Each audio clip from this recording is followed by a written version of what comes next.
Alors cette semaine, Michel Barnier il a fait son discours. Bon, on va bilan du blabla. Il veut taxer un petit peu plus les grands groupes. Et sous Macron, les grands groupes ils ont pris 200 milliards. Alors je veux bien, mais à coup de un petit peu plus, le pognon on le récupère pas avant 2024.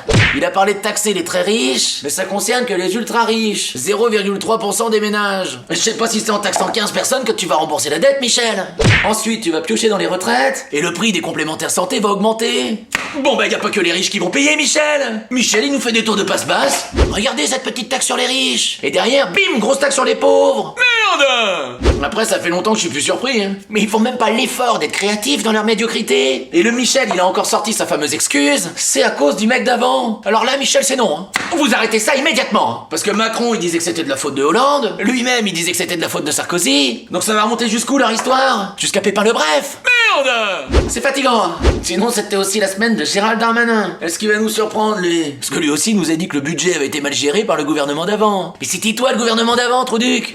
Il nous prépare 2027, le Gérald il a créé son parti, c'est populaire. Tu voulais dire populiste? Bah excusez-moi mais Gérald Darmanin qui appelle son parti populaire, c'est Dominique Pénicaud qui fait une conférence sur le consentement.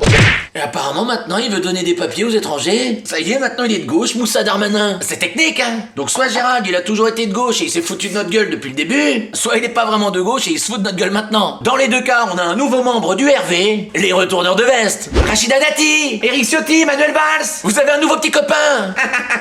En fait, je pense pas que tous les politiques sont pourris, mais c'est juste qu'il y en a trop qui nous ont déçus. Juste assez qu'on changé de bord à chaque élection pour servir leur carrière. Juste assez qu'on été mis en examen pour détournement de fonds publics. Juste assez qu'on a absolument rien fait pour l'intérêt général. Et tout ça, c'est juste assez dramatique pour qu'on ait plus confiance en aucun d'entre eux.